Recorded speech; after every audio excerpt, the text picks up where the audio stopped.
tant ebele oh non faut que taele na nous tantôt yango senga ka mutu avon bala bana utuna nzambe bondela nzambe. Dieu répond na exigence nyonso na nyonso objet to senga ka bibebi tout ce que vous demanderez. Vous comprenez? Nyonso boko senga na nzamba bondeli nzamba yanolaka. Dieu répond. Dieu répond. Ce que c'est loko. Il a raté que non. Ce que comme il attend à l'ibala nzamba répond. Nzamba répond daka. Muzo peut-être rabiki aligné na ye. Azwa tan ebele tavandi sa mona bato na ndaku atala ke kaka boya azwa kotala ye azwa kosukoye bilamba mona mosa ebike non nazana mobali moko boye mais moi si motema ne ezalaka mokuse akwa kosipote batam milai na kopesa ete alingaka que soki ayoki soki mutu alingi ye a publié déjà que non ne naza boye nazwi déjà. Vous comprenez? Et tant que vous déjà que non ça zui face à ni il faut Lucasiko que non mobile on personne ni asala mbangu c'est tout ce que azakina camarade na ke abali a pesi bon invitation et puis tant baké.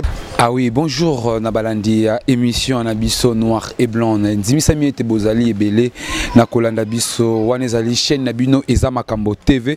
Na kosenga Nabino bo s'abonner massivement pour que ba rendez-vous ya ba émission Nabiso net ya lolenge ya boye ekomela la cabino au temps réel. Enfin que bozala ka ba bénéficiaire na yango. Wana ezali toujours émission Noir et Blanc. Mais na face oyo to yambaka pasteur na biso Edo papa Edo oyo wapi apambolaka bino bana na nzambe obo mesana kolanda oyo ezali ba prédication na ye to ezali ba parole na ye na émission na biso édifia kabino vraiment na yebisi nzimisa miete bozalaka bénir. Aujourd'hui aussi je suis très heureux de vous présenter encore toujours le pasteur Edo. C'est avec lui que nous allons réaliser cette mission d'aujourd'hui. Donc je vous demanderai, je vous conseillerais de s'abonner encore massivement, de s'abonner massivement dans notre chaîne Eza Makambo TV. Je ne peux pas continuer cette émission sans avoir remercié celui qui assure cette émission, celui qui est derrière la caméra. Là je vois Isaac Zola. Isaac Zola, c'est lui c'est lui qui a assuré cette émission. Pourquoi pas mon boss André Ngambo? C'est sous son patronage qu'il nous a permis que cette émission et les caca na semaine mon comme bala mon pour te bino boss à la cap ba bénéficiaire na yango wana na pesi merci na boss André Ngambo. Pourquoi pas madame Chouchou Ngambo? Je suis là avec le pasteur Edo. Avec lui aujourd'hui nous allons parler du mariage. Un autre sujet d'aujourd'hui ce sera sur le mariage. Ça sera sur le mariage. Je sais qu'il y a le jeune Jean, il y a le jeune frères, jeunes sœurs au Bazako s'est préparé pour le mariage. Il y a aussi ceux-là qui sont déjà le mariés. Au Bazo vivre à l'élo déjà Nakati Yabandaku, Yababala. Alors avec le pasteur Edo, il va nous éclaircir vous et moi, Merveille Koueditouka, le présentateur de cette émission, à quoi éclaircir Bisso, na émission Oyo Noir et Blanc. C'est pourquoi je vous demanderai de rester branchés du début jusqu'à la fin de notre émission, car vous ne serez pas de Sinandimi Samité.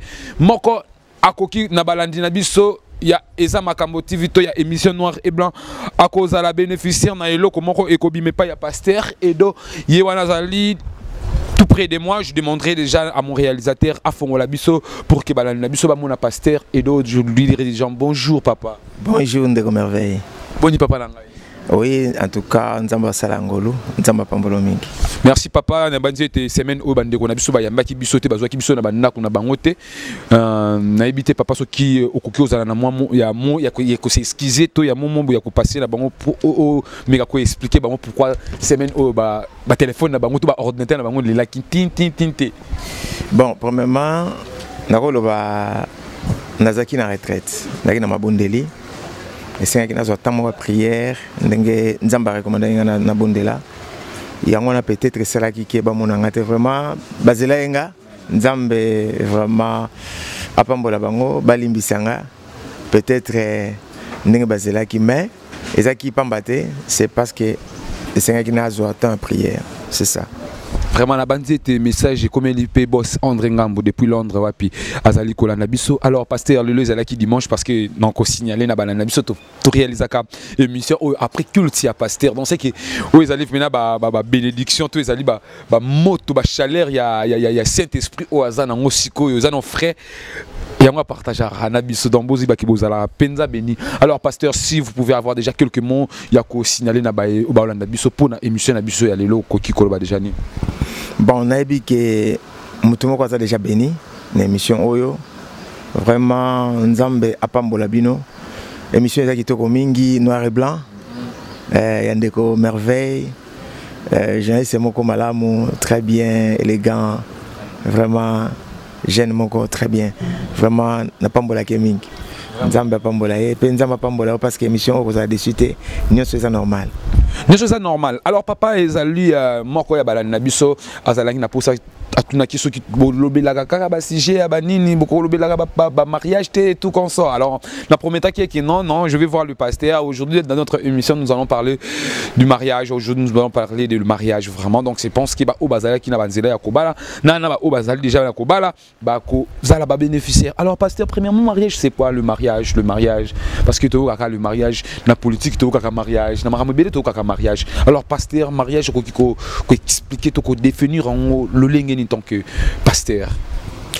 Bon, mariage est la définition est union de deux personnes, de deux personnes opposées. Il y a opposé dans le sexe, qui veut dire union de deux personnes reconnues d'une façon officielle par la loi ou le règle n'engezalaka na makamunion. Donc bosanganya batomi balé.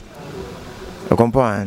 Il y a batomi balé, il y a sexe opposé, mais reconnu suivant les règles ou les lois, reconnu officiellement suivant les lois et les règles où ils singent la soit il y a ou publiquement de tout le bas. Donc voilà mariage. Alors mariage comment est déroulé avant yambo ya kokoma na mariage étape nini photo to les cas et puis to aimer ma biso jusqu'au niveau ya kokoma na mariage. Bon étape à liboso ezakana OK omoni mutu ndenge ozana soko omoni mwasi osepe na n'est-ce pas bon neti na biso ba chrétien na biso ba na nzambe soki mwana to ya mobali asepe na mwana mwasi akoyepa nanga papa nakati église na sepe na ser boye bano balandaka pena règle ya toli ya biso ba papa na bango akoyaki papa na sepe na mwana boye sepe na ye ça va to bonde la nzambe to bonde la nzambe si c'est la volonté de Dieu problème ezate to ko solo la na mwana mwasi ba bandi étape ya autre baka proposer on va bien proposant ba côté une étape m'a proposé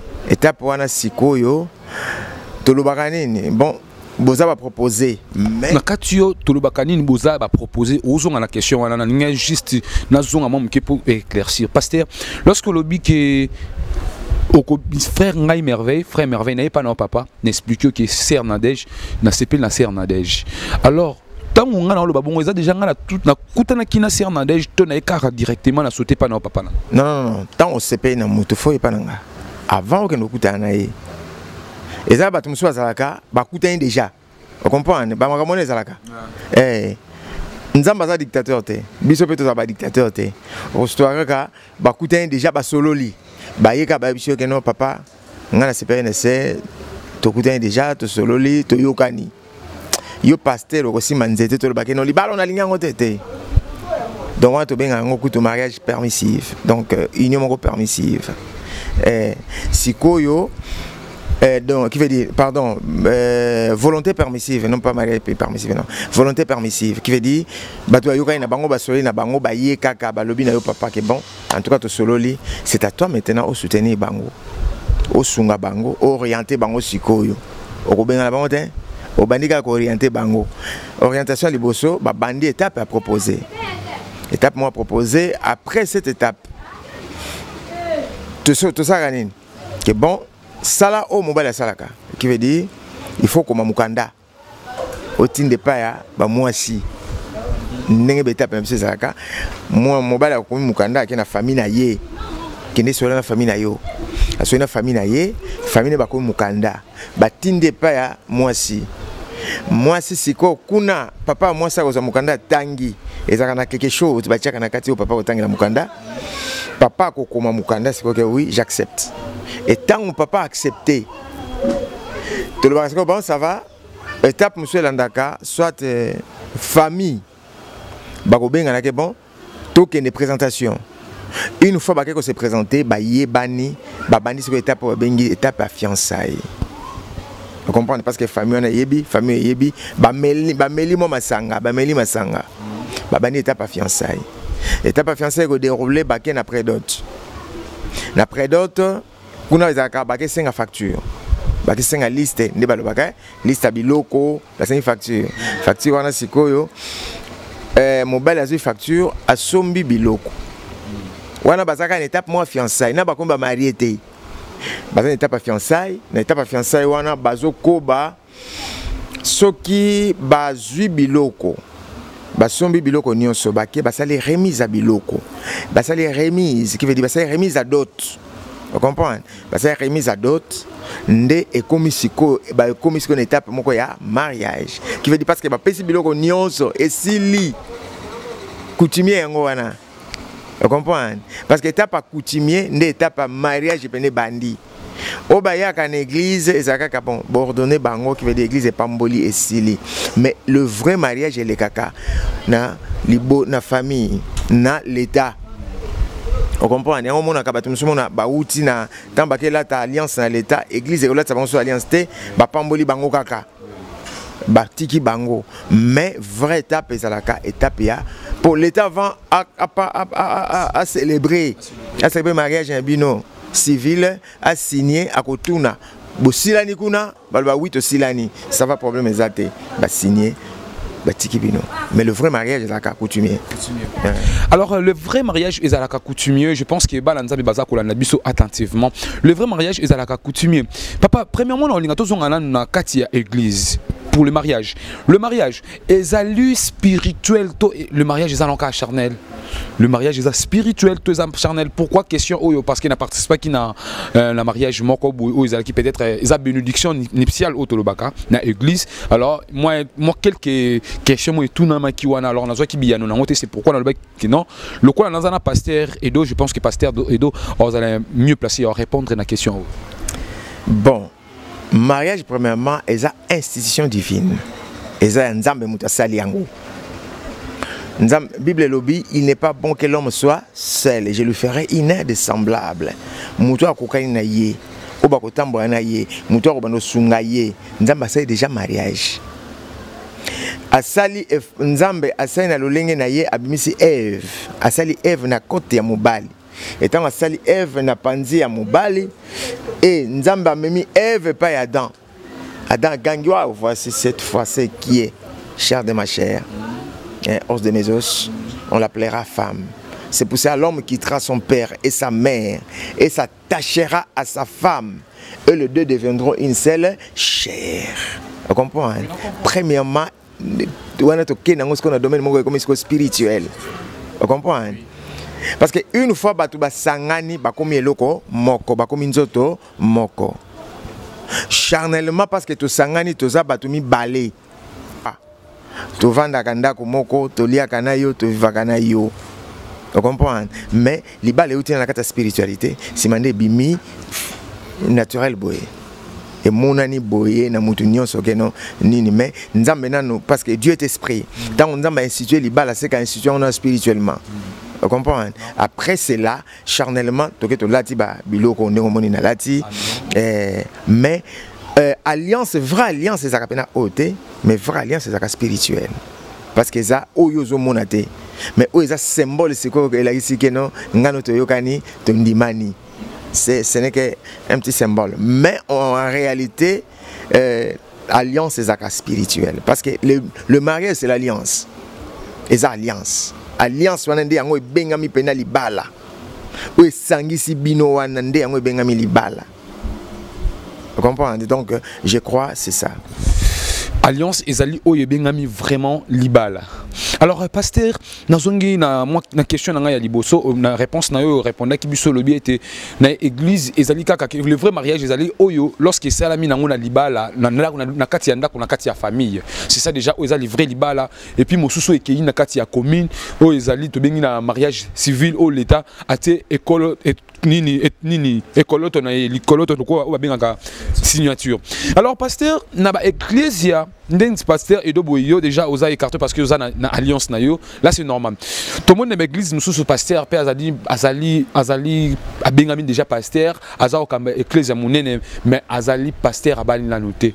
Alors est-ce que papa wana azali na mbano ya kosala nini ya kosala azali na monopole ya ko bénir to ya ko pambola o ezali libala ya bana na nzambe parce que wana to bengi ngo libala ta balisité mais ezali bénédiction juste kotia maboko. Est-ce que azali na nguya ya kotia maboko na libala oyo wana ye kona na balité?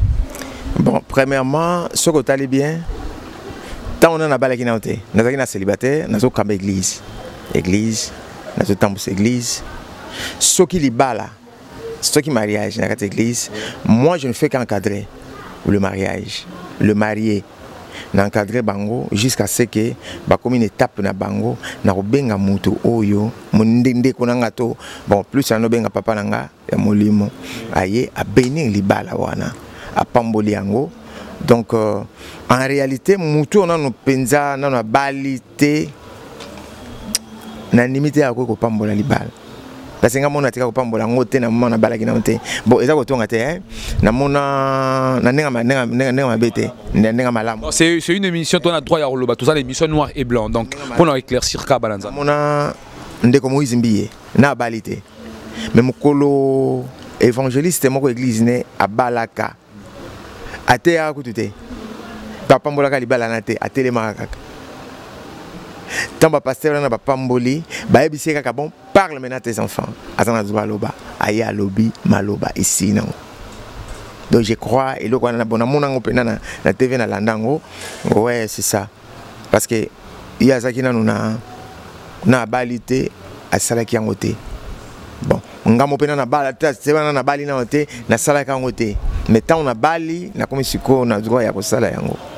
Et puis les jours bazo pambola libala nanga on me dirait maintenant que non il pose na droit siko pambola libala bon je ne sais pas et cause ana ezali sumuté mais peut-être betsa kama baku betsa mabaku na bato mais ndeni ya balité à salaboye mais en réalité bon ezana on na gravité mais toutefois et sengaka mutu abali nde mutu ko pambola libala.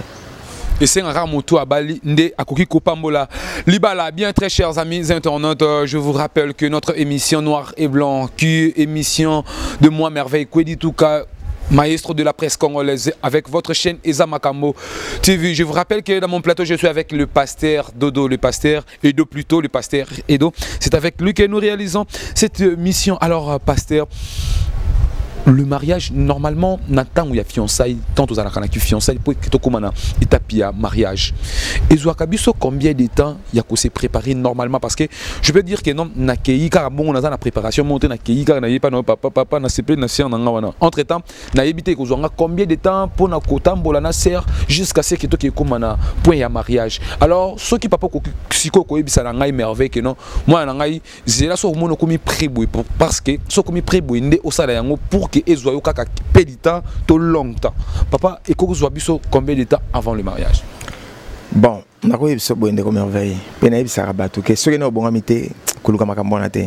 Parce que de peur que olinga mona bato bosala 5 ans, 9 ans, comme ça Tuni ser moko na proposé au bozana yé fiancé écoutez. Bossa combien de temps papa 9 ans abi ça ne se fait pas. Et ça remarque parce que moi si à koko mana makambo belé na mutunaye. Fiançailles et lukaka batante. Ils ont un temps déterminé té. On comprend hein? Fiançailles ne bato le que nous ils attendent la préparation côté na bizailité. Mutako bom mané pe bizaili na yé. Et ça tant moko ezalaka mutu azwaka que na zu facture na ke somba biloko. Tant on a fiancé moi sinanga na zu facture. Tant autolekisaki, et ça tant observation té, c'était pas l'observation. Que non na banda parce que quand j'aime tant na lingi, c'est na sepeli na yé. Tant na sepeli na yé, na oya za na sepeli nango. Vous comprenez? Alors, loba ke asala ba désordre de moko bowane na tiki. Mais ce qui est normal, tu reconnais bien. Alors, exactement que peut-être toujours tant ébélé au non, faut que tu ailles nous tantôt. Il y a un senga comme nous avons bala, bana autour nzambe, bonde nzambe. Dieu répond. Na exigence nion so obligé to sengaka. Bibi, tout ce que vous demanderez, vous comprenez? Nous sommes au Senga, nous sommes à Bondeli. Dieu répond. Dieu répond. Ce que Senga est loco. Il y a des gens qui ont dit que nous sommes répondre. Mouzo peut-être que aligné na yé. Azwatan et belé avant de s'amona batunandaku. Atala kaka boyazo ko tala yé. Azo ko bilamba. Moi na ça ebike non nazana mobali moko boyeme. Moi si moté mané zalaka mukuse. Akwa ko sipote batamila milana ko pesa été. Alingaka que ceux qui ayoki, ceux qui mutualingi a publié déjà que non naza boy. Nazu déjà. Vous comprenez? Et tant que vous déjà que nous savons, face à nous, il faut Lucasiko que non mobile on peut ça ni asala mbangu c'est tout ce que azakina camarade na ke à Bali a pesi bon invitation. Et puis tant ba ke ba pesi cadeau, tant ba zonga ba bima. Il y a bonne raison ni. Pour ni ngate ngai pe. C'est comme mobile azolo bani. Na tuna se wana mobile ngalo bani, no papa lo bani lo tenga bima non. Bozo ke neti wapi? Bozo keneti wapi alo belo côté bosiko boza kaka. Donc eza étape fiançailles, eza étape moko o tozo bongama tozo somata biloko na biso poto ça ni to balana un point très eza étape peut-être que non bon préparation dans le sens que to bongama soit to lukandaku to somba biloko to bongisi makamu nyonso na temps auto que no sala remise to lukandaku to sala boyer c'est ça. Mais aux années nous avons bon matériau que nous comme makambo. Mona batayaka, ostuaka basi pe. Une année après qu'on sentit forme est venue changer. Encore forme est venue changer. Yo tikala, ndeko me vo tikala bongo. Mais moi ce yo ko bala to, aux déjà moi si. Bon. Donc moi ce yo ko bala, moi ce yo ko bala. Ko ka sataya tikala, ostuayo elungezu tikala kaka normal. Aux autres, il a pas élégant. Mais moi, c'est aussi que je vais avancer. Et l'on va changer de forme. Attends, il on est dans mon soir. Moi, banini. Bando zonge. Mon ayo tikali. Moi, c'est avancer. Vous comprenez? C'est comme moi, ça va nous taler qui tala tala. Aki atali qui tala tala. Lobi en aki atali qui tala tala. Toi 2019. Toi 2020. 2021, nous tala qui tala tala. Nous avons 2019. Est-ce que ça a un souvenir quoi? Mais yo surtout que l'ongino est changé té. Vous en parlez non? Surtout que l'ongino est changé té. Mais il y a qu'on est venu changer. À quoi supporter? À quoi supporter té. Donc peut-être avant ça les en tout cas c'est que bongama. Ko bongama en tout cas c'est nécessaire muto bongama. Ko zo batan belé non total nana no bizaleli. Nam tazama be nam tazama lamu na bi balé. Parce que beaucoup tana bizaleli mi balé. Na lobaka il y a de quoi? Au moins dans le mariage, on est comme merveille. L'homme et la femme, bazan n'engé mon côté. Crise dans la katamabala parce que les gens ne se comprennent pas. Oh, l'homme et la femme ne sont pas les mêmes. Vous comprenez? Moi si azana ba désir, to azana façon contraire na o mobile. Vous entendez? Ce que la femme aime c'est quoi? Alingaka mobile alingaye. Alingaka sécurité. Puis alingaka azala ayokama biloko misato au moins 16 ans nango. Pour ça moi si, surtout ni moi si nyonso akoyi biso bongo. Ce qui moi ça linga pena premièrement, c'est l'amour que son mari l'aime. À l'accès bolingo. Moi tongo so etani, ana pour ça yo pena que mon ben je t'aime chérie. Vous comprenez? Mona ezongi se suna mo fipongi mukie. Vraiment. Vous comprenez? Mon bel obima qui est en zongi, oyo pesi moi sinon bisous, je t'aime. Moi ça vous rappelle, mon bel azo c'est que non, tu es belle. Vraiment. Vous comprenez? Na sala ka mususu mo comme mususu moi c'est nga sanité, acheter kana senga biaya. Ato siliki. Nazaka na gafe, nazaka mabe, nazaka pena mabe. Ngabiaya. Mais na comprendre été elongi na yo, ato siliki na mona kana tina seka na kaka. Et tout ce qui sanga, tout ça, sanga tikiti, kotsika, sanga tikiti. Akata ina koseka. Kanda pe sili, na ce qu'on a essayé, chérie limbisanga. Na ozongi na ngoli sute ici na. C'est ce que la femme aime. Vous comprenez? Et loko tangu na zolinga moi c'est na ebike moi so azana ba posa na ye, ngape na posa na nga. Na faina moi sanga na epseke, moi ninga na linga ka boy. Parce que l'homme, ce que l'homme aime c'est quoi? Et pas moi si. Pour eux, c'est différent. Mobile et lingaka plus. C'est pas l'amour, mais le respect. Le respect, vraiment. Vous comprenez? Le respect, et puis le travail, la sexualité. Biloko misato. Alingaka, moi si ozo respecté, moi si oyo aza, mosali. Vous comprenez? Qui veut dire, azo soutenir, pas tant, Bible une aide. Qui veut dire, moi si azo travailler, azo sungaye, azo aider, azo épauler, na nyonso ba faiblesse, na makamu nyonso. Vous comprenez? Après, et l'autre mususu, il y a un procès anine. Mobile pour ces anines. Sexe. Vous comprenez?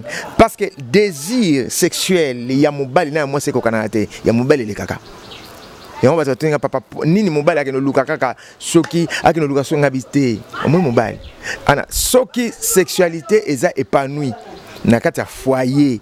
On ressenti elongola kama kanisi ebele na mobile.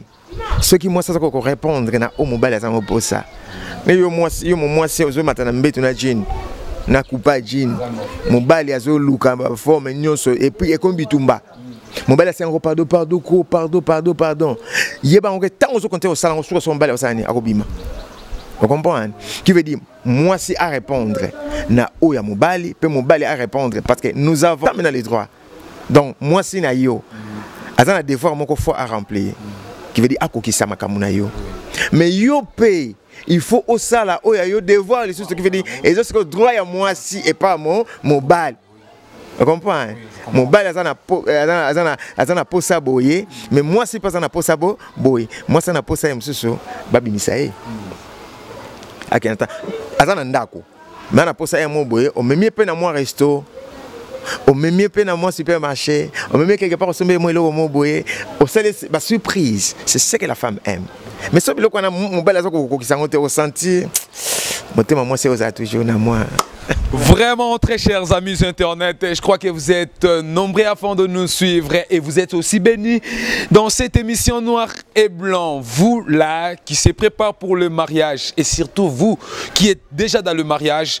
Nabandi était beau, Oezali, Abino, Amotouya et pas il y a Pasteur Edo. J'étais très heureux de vous présenter cette émission car je crois que vous étiez nombreux afin de nous suivre. Donc, vous s'abonnez à la chaîne Nabiso Pambate et puis Bino, vous s'abonnez déjà à travers émission Oyo. Vous s'abonnez Pambate pour que Bamakambo Yaboy et Batami les sous-nasima Tokozala toujours Wanapona ko présenta Carbino Yango na émission Noir et Blanc, pourquoi pas na chaîne Nabiso Eza Makambo TV. Là nous sommes déjà à la fin de notre émission Noir et Blanc qui était présenté par moi, votre humble serviteur Merveille Kwedituka, maestro de la presse congolaise. Mon réalisateur, il m'appelle Contrôle. Émission, je l'avais présenté, ou je l'avais réalisé avec mon pasteur Edo. Vous pouvez sentir le ligne au Panza Makamango. Donc c'est que tellement nous courions derrière les temps, donc c'est qu'il n'y a pas. Autrement, il y a ça là, c'est que tout le monde qui m'a si mal sous tout coup t'as papa fait que allo belabiso on a moitié parce que quand t'as la papa boingam dans un plateau na mona makamboze belé à travers le mariage pour le mariage. Mais je sais que avec le temps nous aurons encore notre temps de parler de ça. Donc c'est que deuxième partie et cause à la papa tellement nous courions derrière le temps, nous sommes déjà presque à la fin de notre émission, donc nous ne pouvons pas mettre fin à cette émission sans qui se là le sous micro oloba et cause à la dernière monayo et puis tout au kokiko promettre à travers thème autolobé parce qu'ils ont tellement très profonde pasteur Edo. Bon, ce qui te aborder on laisse à la prochaine de comprendre sur ma comme belé na profondeur parce que dans le mariage c'est un sport d'équipe. Un sport d'équipe, un jour tu développer en ce qui est comme là de merveille, un sport d'équipe qui veut dire mon na terrain. T'es papa Kolobangote, Tobombiango. Bon, s'abonner massivement à la chaîne Abisso Eza Makambo TV. Prochainement, dimanche, ça a causé des prédications à pasteur qui sont sur la chaîne. Après, tu continues ce thème semaine au Borozoa. Prédication à pasteur. Après, semaine tu continues thème le mariage. Alors, pasteur, tout comme déjà la souka, moi quelques mots et puis quelques salutations à au balanda kibiso et surtout le numéro il y a téléphone. Évitez batouazo yo kato ba yo kate numéro à téléphone. Bon, numéro à téléphone premièrement plus 243 89 80 67 925. Surtout dans ma cambo, ce que bengi toko partager très bien, toko songa très bien. Peut-être vous avez un problème la kata libala na yo, toko bonde la peine nzambe, nzamba ko songa libala na ko za malamu, pe singa requête vraiment na ozo temps, ya ko bonde la pona yango. Vraiment na pamboline de merveille. Na pamboline de réalisateur, pe na pamboli boss. André Ngambo, vraiment Nzamba Pambola yo pour la faveur à nos salis. Merci pour la marque de confiance au Salinga. Il y a collectionnga tant nyonso na kati ya etando na yo. Vraiment Nzambe apambola yo apambola misana yo okende liboso Nzamba sa elo bolamu na saluer lisusu nana mama moko mama Ade mama Sevi Papa Alphonse, Bazé Belé, Napoto, vraiment, Napamboli, na salut encore moi Sinangai, celle que j'aime beaucoup. Maman Christelle Touba. Maman Christelle Touba, Maman Christelle Touba. Nzamba pesanga moi si apesa pena moi si donc tu ozo mona boye. Dans les autres pesanga moi si un jour comme nda kunanga apesa pena moi si et qui est là moi bien. Azaki toko, azape kitoko na bizaleli très bien. Vraiment Nzamba Pambola ye na pamboli bana nanga nyonso na katandaku vraiment bazala beni chenye se pambola bino nyonso bozala beni loboko Nzambe za na bino mabala ezonga normal oye bebaki oye ezokene malamu te Nzamba bongisa yango na kombo na Yesu. Amen. Bien, très chers amis internautes, là c'était votre émission Noir et Blanc qui était présentée par moi, votre humble serviteur, Merveille Kwedituka, maestro de la presse congolaise. Pasteur Tunanga Soina, Nazada na mwasi non, Nazada na mwasi non na balete mais Nzamba osunga kaka na ozo epi na osala nini. Nakobala. Je suis déjà à la fin de mon émission, je ne peux pas mettre fin à cette émission sans avoir remercié celui qui était derrière la caméra, Isaac Zola, le caméraman le plus célèbre.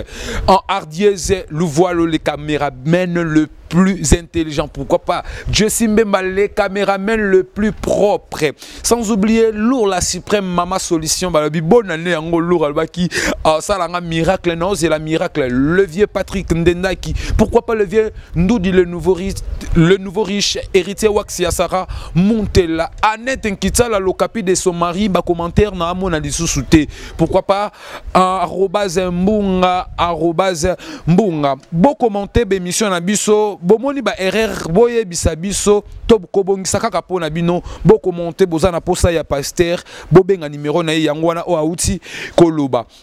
Là, c'était votre émission Noir et Blanc. Nous sommes déjà à la fin. Je passe mes big salutations à celui qu'on appelle, Christian Vang. Balobi Jésus Kadio Diamwana Poto, chef d'état-major Papi Kawaya. Pourquoi pas Platini Milano, le vieux Eric Le Destin, Balobi prêtre Azamoko Namakala, Babel Lakaye Tongo, Midi. Pourquoi? Bo s'abonner na Ezamakambo TV, beaucoup à la deux sites. Ngaina bino tomonani les sous mbala yasima, ce qui est sous azongité beaucoup monté ba émission numéro nanga Merveille Kwedituka Izawana dédicace na Obwakayo. Pick up.